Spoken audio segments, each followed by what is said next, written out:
share your views. You can SMS at any time during the show.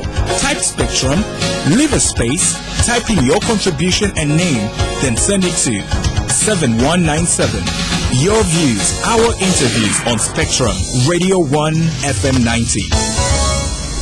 A very warm welcome. This is Spectrum on Radio 1. I'm your host, Edmond, Kizito. On Spectrum tonight, putting 2011 into perspective, we reflect on issues that have affected the political landscape and how they are likely to play out in the new year. Our guests tonight, Mr. Nicholas Opiyo, legal consultant at AKIJUL, also a political and social critic. You're most welcome, Nicholas. Well, thank you very much, Edmond, and very good evening to all the listeners. We expect to be joined also by Mr. Asuman Basalirwa, President of the Justice Forum Party, also known as JEEMA, and Mr. Kintu, Nyago, Deputy Principal Private Secretary to the President. Some of the things that we'll be looking at: the 2011 election, the opposition said they thought they would take power then. It did not happen. Now they say they can't wait for 2016. They said 2012 is the year of action. We're going to ask the question whether this is actually feasible or whether they really should not wait for 2016. And I'd like to ask you to contribute to this discussion in the second half. I'll read out the numbers so you can call in. You can also send text messages by typing the word Spectrum, question, message, or comment, and sending it to 7197. We'll talk about the walk-to-work protests. Basically, we are talking mostly about the politics of it. We'll talk about the performance of the executive, the cabinet, the new cabinet after the elections. Has it worked well? Talk about the 9th Parliament. Is it the panacea, the answer, the cure-all for the fight against corruption? And President Museveni and the geopolitics. Kagame spends 5 days in Kampala for Christmas. Is Museveni preparing friends around him as he gets ready to retire, if at all? Nicholas, the opposition expected a lot in 2011. They thought it was the opportunity for them to defeat Museveni and the NRM, but they lost. The curve turned the other way. They lost worse than they had lost to Museveni the previous time. Now they say 2012 is going to be the year of action. Is it the time they can expect change, or do you think they should wait for 2016? Well, Edmond, thank you very much, and I'm very glad to join you again in the studio to discuss some of these very important matters. But a discussion of the 2011 elections has got to be placed in the context of the previous elections, but also in the context of the events that preceded the elections. Key among them was the question of electoral reforms. The Supreme Court, and indeed the High Court and the Court of Appeal, in several decisions, made key recommendations for the improvement of our electoral system. Those recommendations had to be reflected in the electoral laws. The opposition had a black book that contained a raft of proposals for amendments to ensure a free and fair election. These proposals were roundly rejected, and the Electoral Commission, as it was in the previous election, was reconstituted. Now, under the circumstances, it was always going to be difficult to have an election in which the people of this country will have confidence in. The election was obviously bound to be questioned by the parties that took part in the election, and you see, you can't fault them on that. So in that context, the ground for elections were not level grounds. The Electoral Commission, that was not only perceived but also declared by the courts of law as having been incompetent and as having conducted the elections in contravention of the law, was reconstituted and reappointed to conduct the elections. And of course that then had issues to do with the voter registry, the credibility of the registry, and many other things. But also more importantly is the nature of parties in this country. I do think that, strictly speaking, we do not have very strong parties in this country. I mean, look across the board. The chaotic and violent NRM primaries led to a crack in the movement party, and of course this has been carried forward. The chaos in DP, the chaos in the UPC, the rather inactive smaller parties such as the one for Betty Kamia. So we do not per se have strong parties that can contest elections in strictly speaking as parties. What we have is or are people who have come around an individual. For the movement, it's President Museveni who is holding them together. For the DP, it was the key leaders of DP that were holding the party together. For UPC, it was the Obote legacy holding the party together. So in the absence of these people, you don't have really a force to reckon with. The parties have no structures across. So therefore, it was in many ways being overly optimistic on the part of the other parties to think that 2011 would have been the year for them to overhaul the NRM government from power. Because in any case, even in the midst of all this confusion, all this organization, the movement is still by far the more organized party because it enjoys the power of incumbency. It does enjoy state patronage and state systems. So it was always going to be difficult for them to overhaul the NRM. So I think they were just overly optimistic, and therefore the elections would, in all cases, be won by the movement. All right, you mentioned that we don't have strong parties, and you cite the example of even the NRM having its own troubles. How do you explain this, the lack of strong parties? Is it because they rally around individuals and not ideologies? Well, the truth is that the NRM government had kept parties in abeyance for a very long time. So we have not been practicing party politics in this country. We had the individual merit system, the no-party system. So parties only had headquarters and could not organize grassroots structures. And don't forget, 2011 was just the second multi-party election since 1986. So in many ways, the parties were learning. It's a learning curve for them. Right. It's a learning curve for them.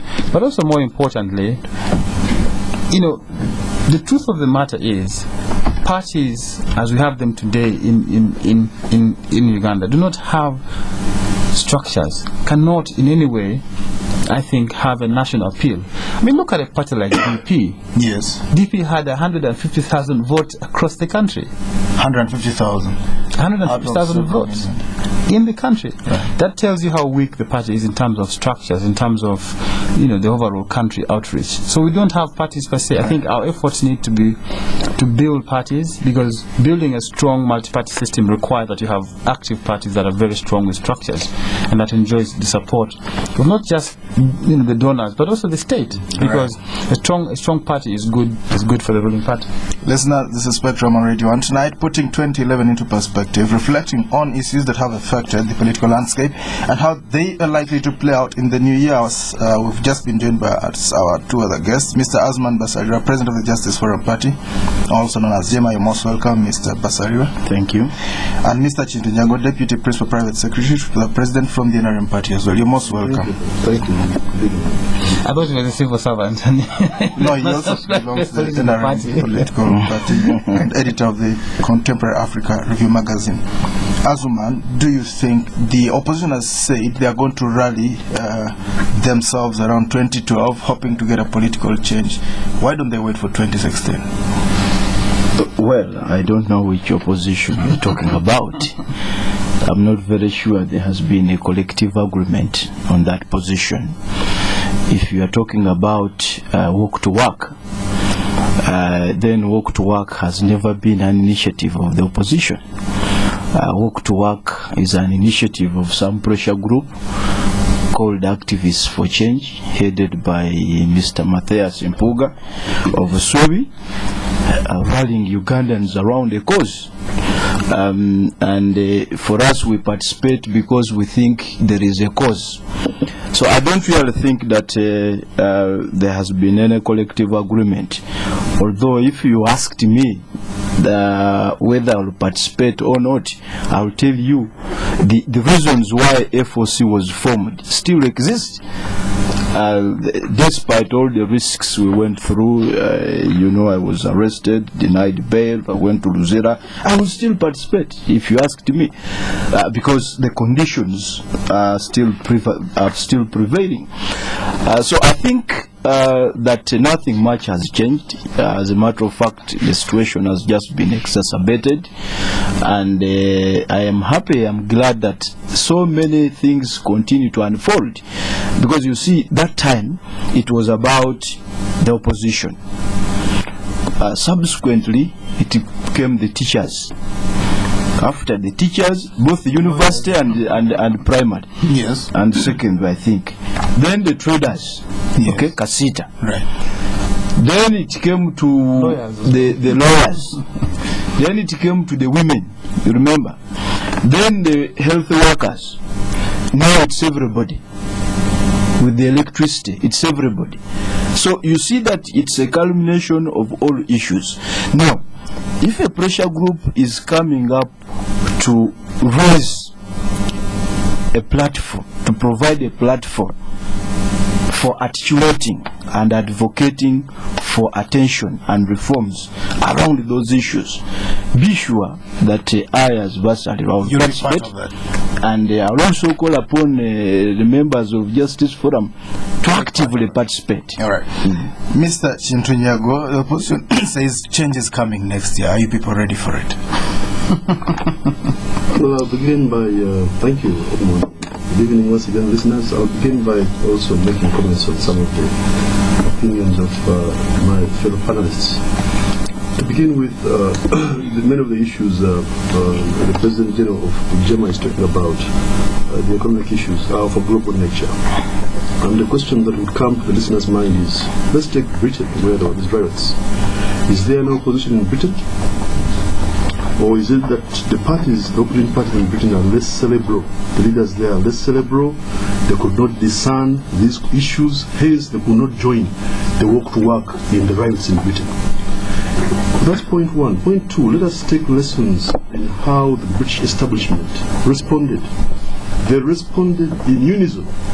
Rioters were routed, sent to jail without bail, and the judiciary there, unlike our Warren Judge to Kasangati, the judiciary worked overtime, even during weekends, and within 2 weeks, 5,000 rioters were sent to jail for the crimes they had committed, like say looting as they were doing in Kasangati and so forth, in Britain, where human rights actually came from, and even the common law system and so forth. Now, that said, there are a number of issues that also have been discussed here. The issue of parties being weak because, for instance, they were in a base. That reminds me that the NRM actually came to power in a context where it was banned. Obote never legalized the NRM, but the NRM did manage, despite the constraint, to remove Obote. Not that he had, Mr. Obote never. They never had state legitimacy. Not at all. No, they had legitimacy within the people that supported them. Right. They did not have the political space. Right.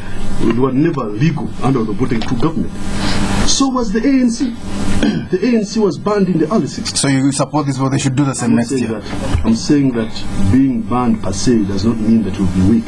The ANC was banned for more than 50 years.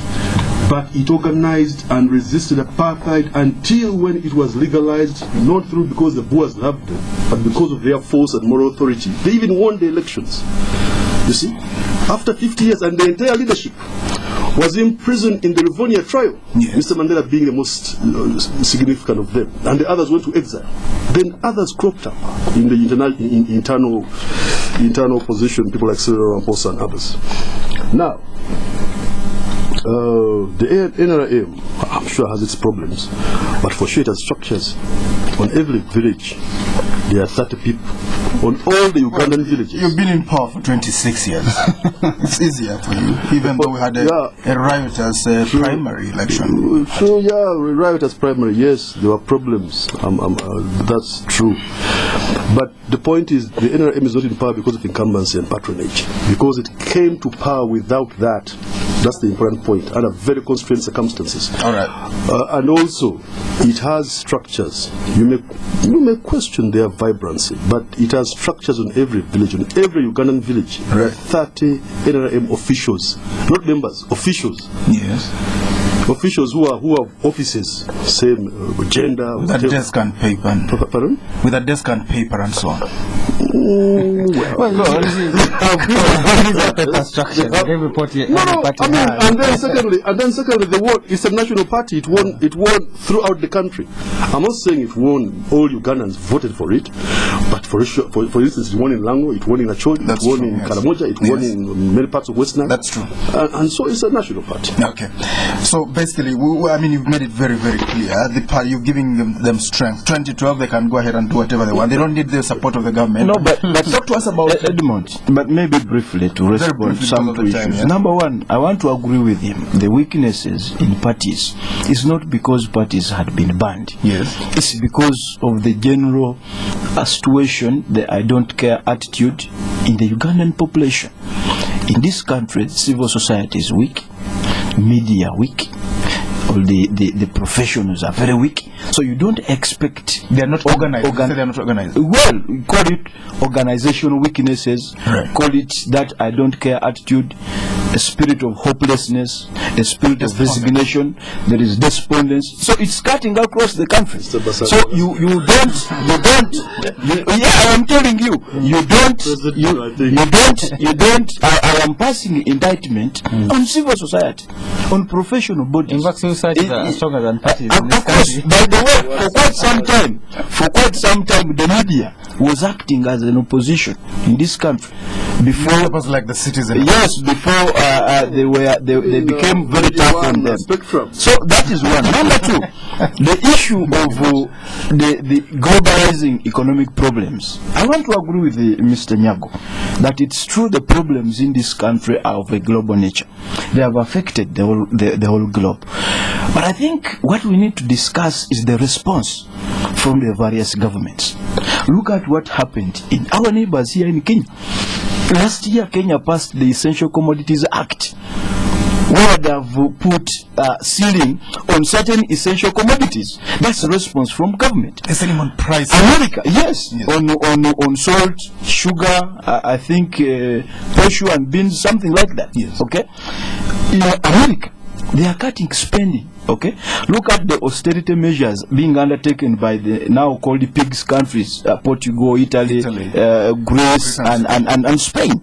So these problems, it is true, are of a global nature. The response differs. In our own country, yes, amidst the economic crisis, the president and the NRM government bring proposals in parliament for increasing expenditure. The number of ministers. Yes. Amidst the economic crisis, the government is paying lip service to the fight against corruption. Okay. Amidst this crisis, okay, look at electricity, for example, and this is where the issue of response comes in. It had to take a demonstration for the minister and UMEMO officials to come up and explain that there was a breakdown.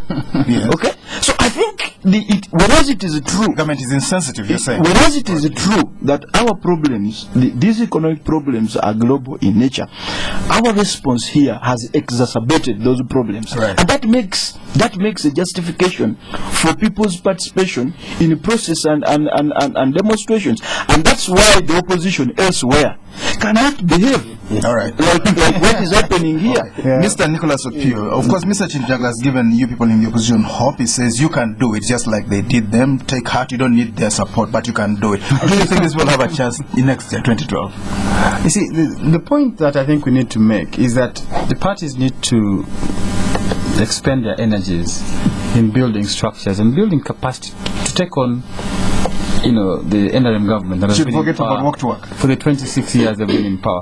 Because as they are right now, the parties are not well equipped to take on the NRM. So I think that instead of focusing their energies largely on short-term measures, they need to get down to work to build structures to be able to then contest elections in 2016. So they should forget about 2012. I think that 2012 should be an engagement with government in terms of how to run this country, but long-term, the parties need to expend their energies in building their own strength and structures to counter the NRM government. Let's talk about the performance of the government. We had a new cabinet after the election. Do you think they've done a good job? Could you like to talk to us about that? Yeah, the past 8 months of this government has been a chaotic tenure. Scandals after scandals, crisis after crisis. They just don't seem to end. In terms of performance of the cabinet, I think this cabinet has been preoccupied with firefighting, with trying to put down, scandals, trying to, because you see, in terms of the first 8 months, the first 4 months were lost in protests. And then you had the economic crisis, you had the walk to work, and now you have this, you have corruption scandals. You have a head of government in parliament, government business in parliament, whose own integrity is in doubt, whose own words cannot be taken taken seriously because he's alleged to be a corrupt fellow.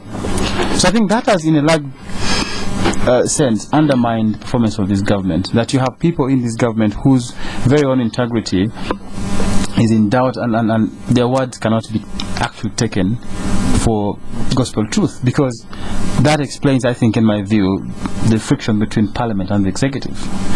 And remember that this government is not fully constituted. There are several cabinets. Still about 5 gaps. It's more than 5. About 8.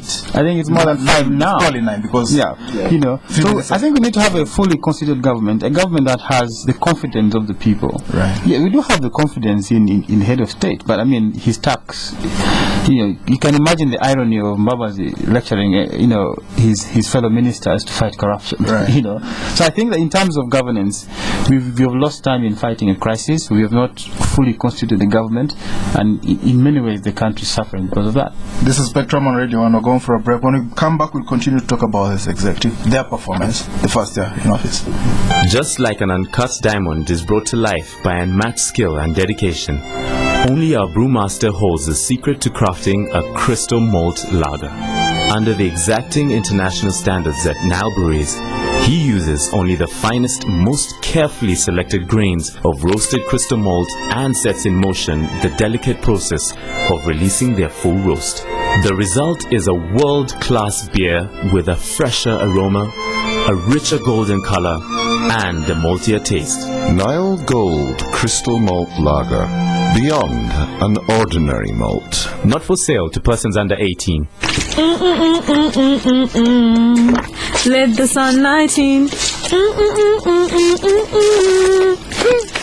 Good morning, sunshine of my life. You look happy today. I am. I came in here and I saw there was a whole pile of washing to do. But I thought you didn't like doing the washing. No, I love it. Anything else you need washed? Sunlight 2-in-1 with added fabric softener. Smells so good, you want to use it again and again.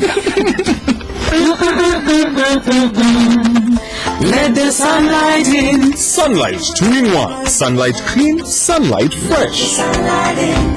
Happiness is all around. Let the sunlight in. Spectrum on Radio 1 FM 90 is brought to you by Stanbic Bank. Welcome back to Spectrum on Radio 1. On Spectrum tonight, putting 2011 into perspective, we reflect on issues that have affected the political landscape and how they are likely to play out in the new year. Our guests tonight, Mr. Asuman Basalirwa, President of the Justice Forum Party, also known as JEEMA, Mr. Nicholas Opiyo, legal consultant at AKIJUL, also a political and social critic with very, very pointed views most of the time. Gives us good perspectives many times. Thank you very much, Edmond. I'm not so sure Asuman and Kintu will agree with you. Mr. Nyago, Deputy Principal Private Secretary to the President, giving hope to the opposition. They can do it. They don't need government patronage. Mr. Basalirwa, talk to us about the cabinet. Do you think they've done a good job? They've had 8 difficult months, economic hardships. First of all, the fact that they came to office, the government, the NRM government, came to office through a discredited election. I didn't expect much. You know that the opposition roundly rejected.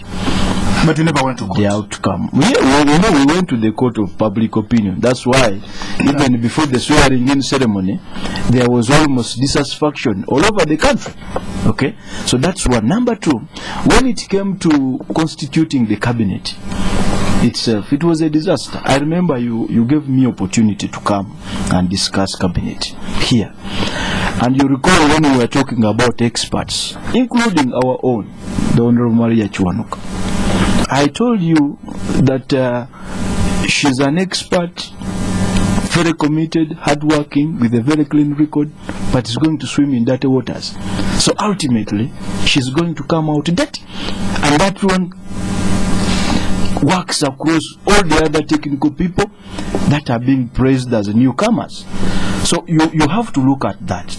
Look at the Prime Minister, the Honorable Mama Mbabas.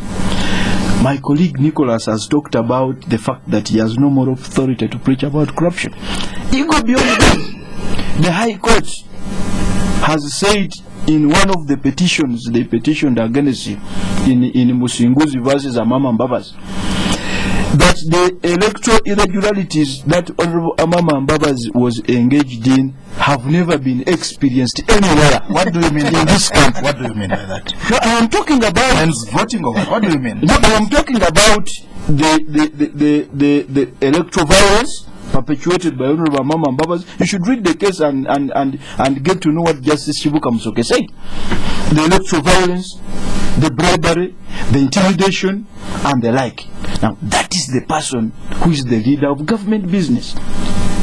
Discredited by the courts, discredited by the public, is now Prime Minister and leader of government business. Right. Now, when you have a person of that image, of a tainted image, don't expect much. This has been largely a pressure-driven cabinet, okay? And just responding to pressure. They don't seem to have a plan. They don't seem to be focused. Whatever comes, they jump on it. When there is a crisis on sugar, they will come out and begin making uncoordinated statements. When it comes to power, they are making uncoordinated statements. Bujaga is opening, it's going to produce these megawatts. No, they are going to be fewer. Okay?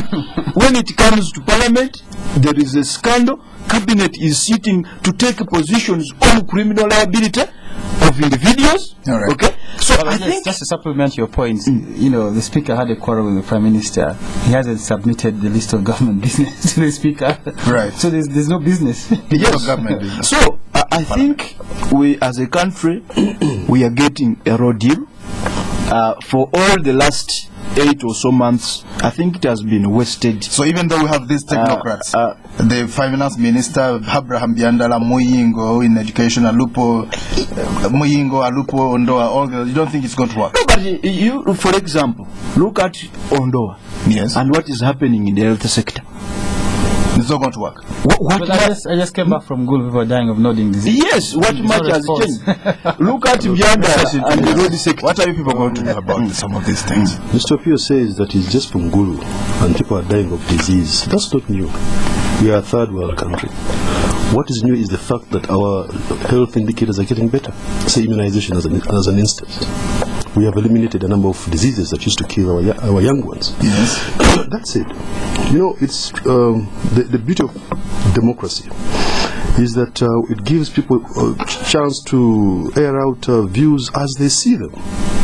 We are in the same reality, but I think it's like the elephant, the proverbial elephant. Mm-hmm. Everybody who was touching it, they have a different description. Had a different sense of, you know, what he felt. There were blind men. Three blind men. Yes. My perspective of the entire situation is different. Is the glass half full or half empty? Yes, tell us. I think that things are not as bad as... Look, to begin with, 8 months is a very short time to evaluate any government. But in these 8 months, I think a lot has been achieved. Let's take law and order. I mean, there are rioters here who tried to regime change government by mimicking what took place elsewhere. And you blocked them in their tracks. No, the government did. The government did law and order, the police, and people. And Kampala was even voted by Lonely Planet to be the safest city in the world. That's not my view. That's Lonely Planet, a reputable tourism journal. Because there is law and order in Kampala. And that's because of government and effort. People spend time and effort to ensure that there's law and order. Right. Let's take the oil situation. You know, some people, because Uganda under Museveni, and much of that in this year, has achieved the best oil deal ever on this continent. Oh, really? I'm telling you. Go on. We've not seen the contract, but let's hear from you. telling you. Talk to us. To begin with, the multinationals, the all-powerful multinationals have agreed to pay the taxes. Not all of them. Well, they have to pay the taxes, even before. Oh, for sure, but they are arm twist. I mean, that's what government is there for, and being focused and being strategic in your orientation. And that's what Museveni has exposed. Right. It's much better. You can't. I'm just sorry to interrupt. I didn't interrupt when you're talking. Okay, please go on. And you'll have your chance. Yes. You can't even compare our argument to Ghana's. And many people in the civil society say Ghana. But I was comparing ours. Comments, just a question. I'm sure Edmond would ask the questions. That's his role. Now, comparing our contract to Ghana's is like comparing cheese and chalk. Ghana's contract was made in London. Ours was made here. And the Ghanaians just only arbitration was appended their signatures. Ours has been negotiated painstakingly here. Okay. Even in the courts of law. And the courts, the Ugandan courts, have judged that the situation of heritage having to pay tax or whatever it is, the 500 million, that's a lot of money for Uganda. 404. Yes. Now, the economy is growing. The IMF representative who's sitting just opposite here, yes, Dr. Richardson, in a context where there's problems everywhere. Someone has mentioned the PIGS countries, that are very nice acronym of Portugal, Italy, Greece and Spain, and so forth. Governments are collapsing, economies are bankrupt. The IMF man, you can't say it's the interim cadre, said the Ugandan economy is vibrant and is doing very well. We have to move forward. You know, it's doing very well. Right. That is something. I mean, these are not my views. These are that's true. IMF's whatever. Okay. Now, have to move forward. Let's talk about the issue of paying lip service to the fight against corruption. Corruption, yes. Look, corruption is not new to mankind. Even in the Bible, God had to chase away Lucifer from heaven. In case you are a believer, one time. Yes, he committed the NRM sin. No. That's even before BC. That's before the start of creation. God had but now that said, and I mean, in the 60s here, are you saying you have to justify corruption? I'm not saying that. I'm saying corruption has been here for donkey years. It's as old as the other sin, which they call the oldest crime of prostitution. Yes. Now that said, in the 60s, for instance, when there was the audio chain motion to debate corruption, Mr. Botti overthrew government. Right. But this one, and he imprisoned his fellow colleagues in cabinet as if it was a mafia meeting.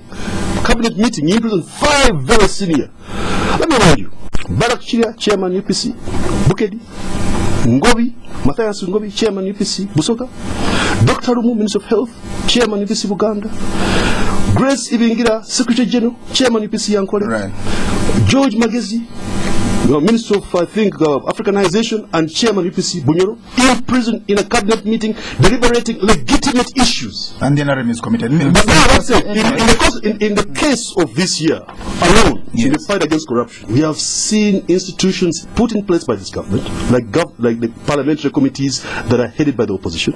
That's a new present day. Well, Edmond, we have seen the IGG at work, right. And we have seen top heavy people, a former vice president, cabinet minister, resigning for the first time. That's is there even people going to prison. Where is this momentum coming from? Well, you see, the point is, this country deserves better. You know, to begin to compare or to justify weaknesses in the system by pointing to the regimes of the past is being dishonest to this country. I think Uganda deserves better.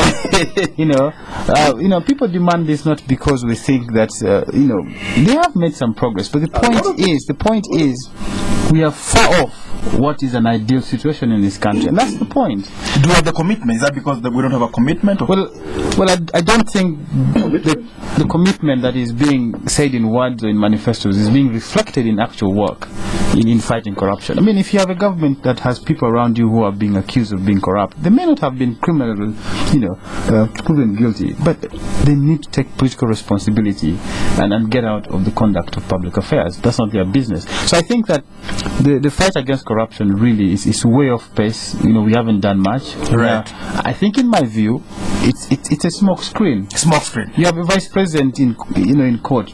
Instead of leaving it to the court to decide, the president is innocent. And pronounces him innocent. Yeah, and 2 weeks, and a couple of weeks later, the IGG withdraws some charges against him, and the whole case collapsed. So you think it's a smoke? I think it's just a smoke screen. The Ugandans deserve better. I know that they've done something, but we can still do a lot more for this country. Mr. Basa, do you have a lot of hope that this corruption battle war is going to be won? It is, you see, very briefly, we would like to hear from the listeners. Yeah, if there is a contest between corruption and the state of Uganda, corruption has won. Oh, really? Yes. The battle is over? Yes, that's one. Number two, the fight against corruption in this country, in my view, is with due respect comical. You are just saying comedy. Okay? Yes, and that is the highest display of comedy. I will tell you. The IGG assembles people, witnesses, okay?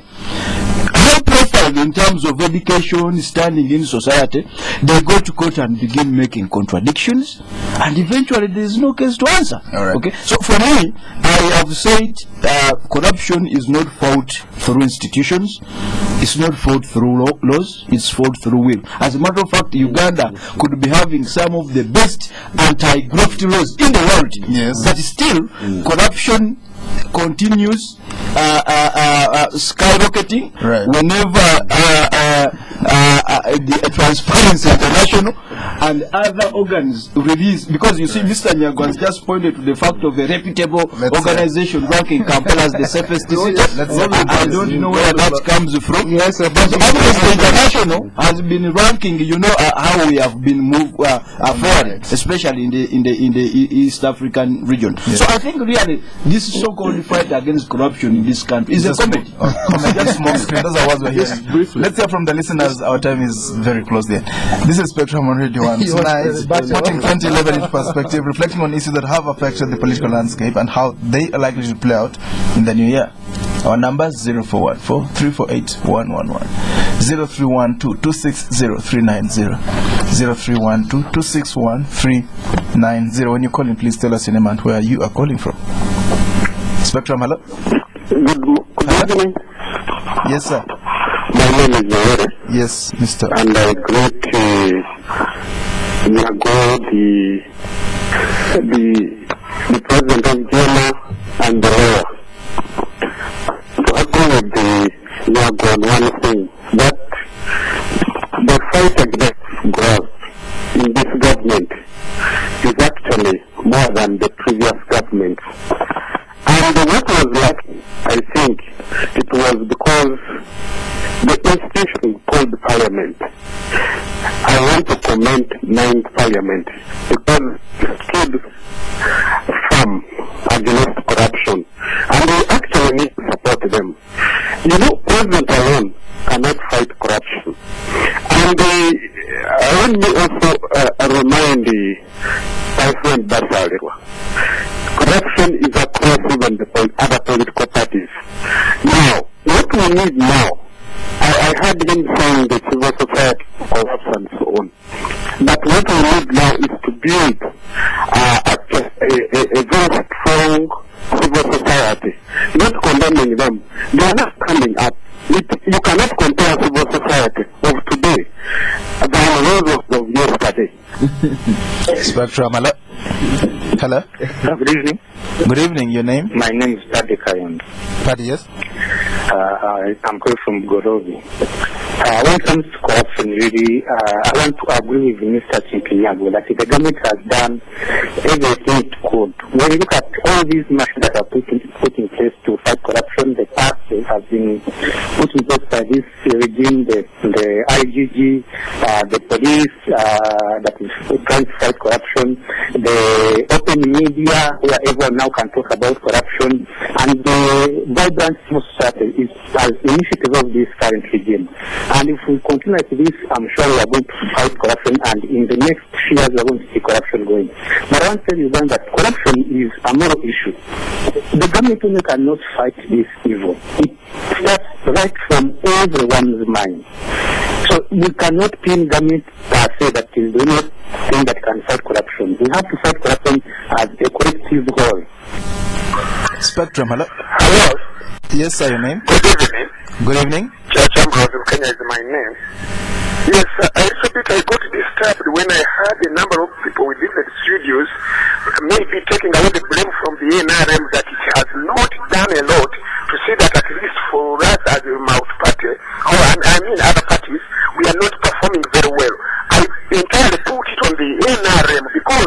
on abeyance. In fact, it made us a lot. In fact, it took us a number of steps backwards. So I think that if at all somebody is in the studios, should blame the NRM that it has done a lot to see that at least we don't perform. Lastly, with corruption, I think that maybe it is embedded within the manifesto of the NRM. Otherwise, if at all it wasn't embedded within the manifesto, then Mr. Asuman would have entirely come out to see that at least there is something done with Mr. Mbaba. I thank you. Spectrum, hello? Hello? Yes? Yes, to me, Max. Yes, Max. You see, the engine on which NRM runs is totally corruption now. If, for instance, you took away corruption, NRM survival would be in doubt. What? Strong words there. We lost you though, but I think you made a strong point. Max, we didn't cut you off. Spectrum, hello? Hello? Yes? Hello, good evening. Good evening, your name? My name is Fela. Fela, yes? I wanted to ask Mr. Basalirwa if his party won, or how many seats they won in parliament or the presidential elections, and if he's aware of religious corruption, where his party is strictly headed by, and actually its membership as well, by one section of the religious community. So is he aware that other than this other type of corruption that he's talking about, there is something we call religious corruption? Thank you. Final caller, Spectrum, hello? Hello. Yes, sir, your name? Okay. Can you switch off your radio or walk away from it? This is Mulindwa from Lugana. Mr. Mulindo, yes? Therefore, my comment is that the NRM government has misused Ghanaian money for quite a long time, and it is as if we were in the bush fighting to come into power so that to corrupt. Therefore, that NRM official is poorly representing the country. So let them leave power so that the Democratic Party comes into power to fight against corruption. Thank you, sir. Thank you, sir. Well, I hope if your statement was strong enough, maybe they would be in power in a very short while. Mr. Basalirwa. Yeah, maybe to Stella raises the question of religious corruption and the fact that my party is inclined to a certain section. Unfortunately, she didn't mention the section, but I think she also needs to read the political parties and organizations. You guessing? Yes, I think she needs to read the Political Parties and Organizations Act. In Uganda, you cannot register any political party whose foundation is religion, tribe, and other of those sectional shenanigans. It's not there. So every political party that is registered in Uganda has surpassed all those sectional shenanigans. And she should go and read the party. I mean the political parties and organizations law. Number two, the membership of these parties is also open. We have a register as a political party at our headquarters in Mengo. Let her go and access the register book and then come and make tabulations. Finally, she asks how many seats. We have one seat, Honorable Chanjo. Yes, okay? And we are proud of him. Right. In fact, one Chanjo of JEEMA is equivalent to about 50 NRM. Really? So we are very proud of him. No. And for her information, she should go to the Electoral Commission and read the statistics. When Mr. Bayanja stood in 1996, yes, the highest number of votes she obtained was from Apache. Okay? Where the vice chairperson of JEEMA, Diana Ogwalu, comes from. It was not Butambala, which has the highest concentration of what? Diana Ogwalu, a woman. Yes, a woman. Presumably. Yes, not Butambala, which has the highest concentration of what? Of Muslims. So this NRM propaganda of Stella will not work because it's a statement made without any empirical evidence, intended to divert and undermine the free flow of matter. To annoy you. And of course, you have one child weighing as many as 50. Nicholas Opiyo, talk to us about respond the questions. Edmond, the point that we're making is that it's not that the NRM government has not done anything to fight corruption. I do think that there's been significant efforts to fight corruption. What we are saying is that these efforts are not enough and are being undermined because of political interests that underlie the governance of this country. I'll give you an example. that the NRM government has set up institutions, passed laws. Tremendous. Yes. Excellent. Yes. Let's take PAC, for example. The Public Accounts Committee. Public Accounts Committee of Parliament, which is supposed to be headed by the opposition, which, by the way, is not peculiar to Uganda, across parliamentary democracies. But it's not because they have a big Public Account Committees are headed by the opposition. It's not because the movement is so generous and say you head it. No. That's the practice across parliamentary democracies. When we were under movement, they'll put a PAC as well. Yeah. Go on. Exactly. So let's take PAC, for example, or the recommendations of PAC in reference to several corruption scandals in this country. Ordinarily, recommendations of the parliamentary committee and the whole house would be implemented by the executive. How many of those committee recommendations have actually been implemented? Right. You set committees and actually make them more or less meaningless and set to undermine their own resolutions. How do they do that? Let's take the oil resolution, for example. Parliament, you might say erroneously, or whatever you say, passed a resolution. The very resolution of Parliament is being undermined by the executive. In what way? They are seeking to amend the resolution of Parliament. They're ignoring a couple of them.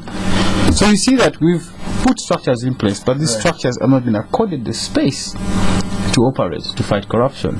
I do think that the fight against corruption requires our collective effort, but we need the political leadership to show the commitment and guidance to fight corruption. Mr. Nyago, you need to convert. There is no way, there is no country I know of where Parliament acts like the executive, and resolutions, no matter from what quarter, if one gives you advice, yes, I mean that does not mean that you follow sheepishly. Take it or leave it. Oh, no.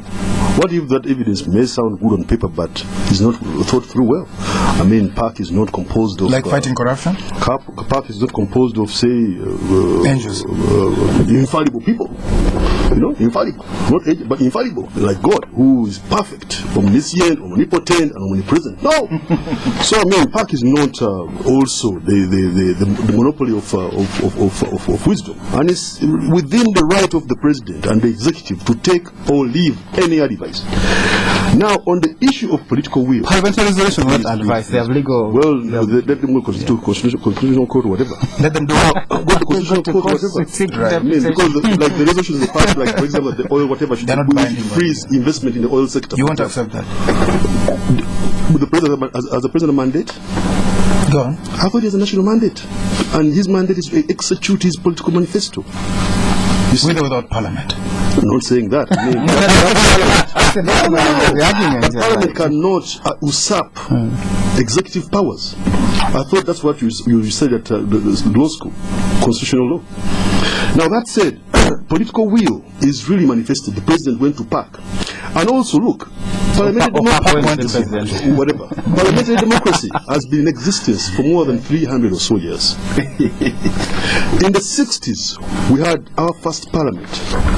In the 80s, we had our second parliament. How come those parliamentary committees, the accounting committees, were never headed by opposition members? Was it because Ugandans then in the opposition were less cerebral? Like say the DP? Yes. Were they less cerebral? Did they have no lawyers? Go on.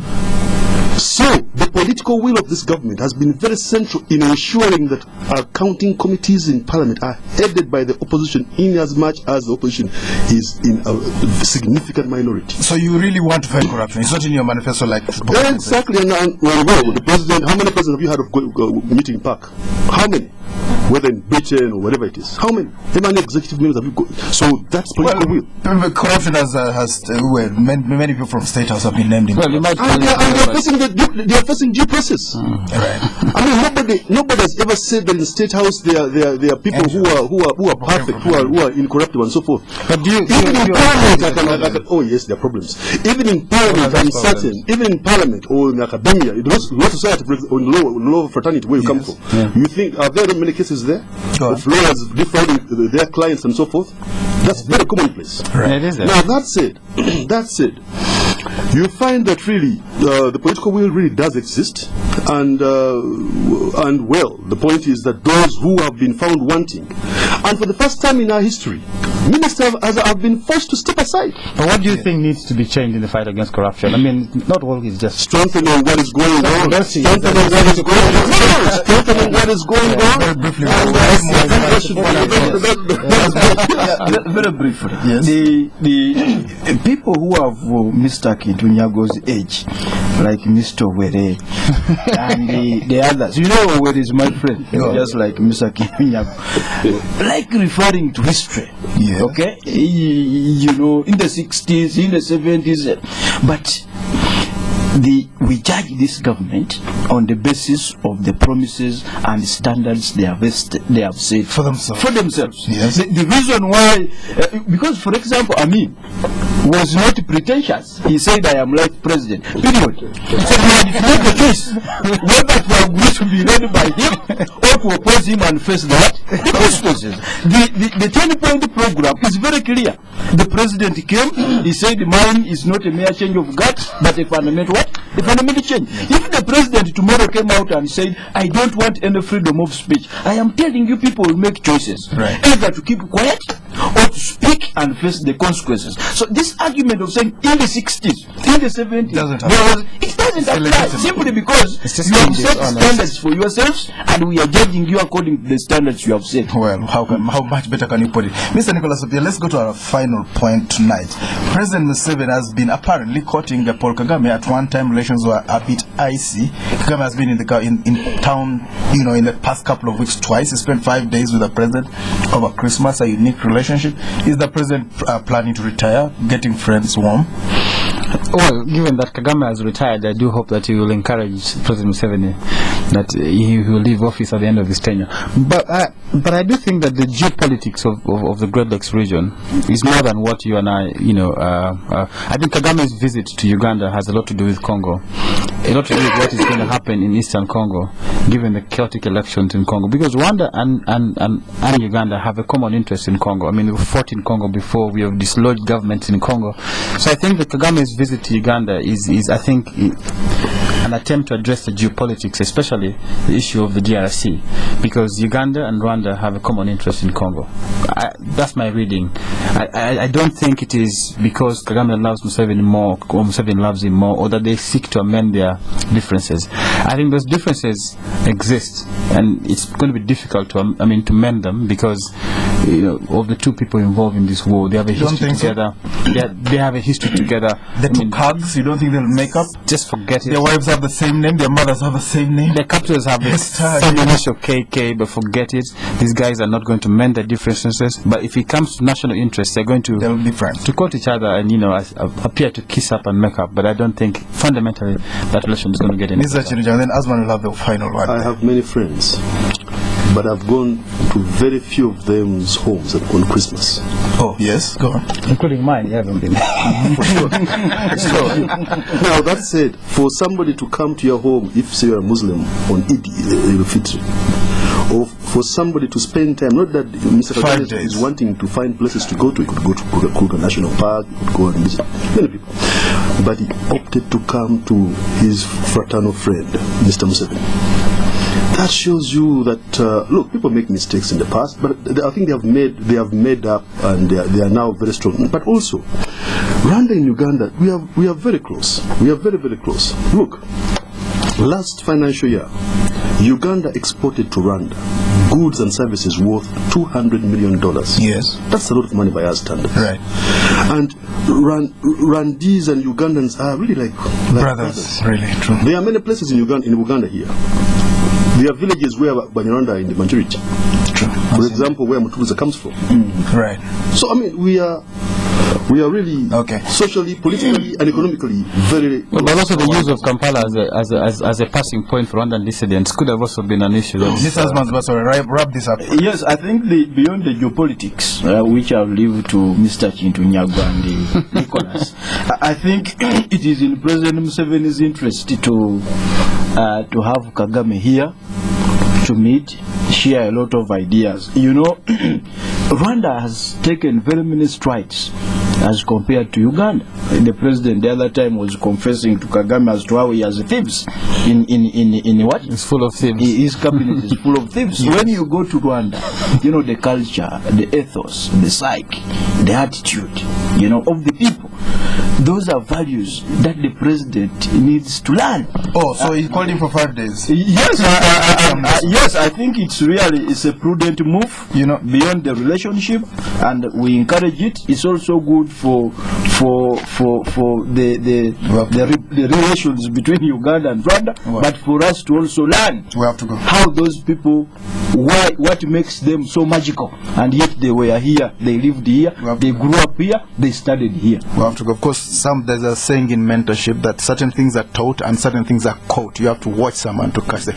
We have to go. Thank you very much indeed, our guest, Mr. Asuman Basalirwa, President of the Justice Forum Party, also known as JEEMA. Thank you for coming to Spectrum tonight. Mr. Nicholas Opiyo, legal consultant at AKIJUL, political and social critic. Thank you for coming to Spectrum. Mr. Kintu, Nyago, Deputy Principal Private Secretary to the President, also belong to the NRM Party. Thank you for tuning in. I've been your host, Edmond. Kizito. Spectrum will be back tomorrow. Up next, there's a news. Well, do stay tuned to Radio 1. There's no news, but you can stay tuned to the station. John, Mike and I, we go back a bit. We knew John at the beginning, working for someone else. But he was different. He had vision, saw opportunities. He started working towards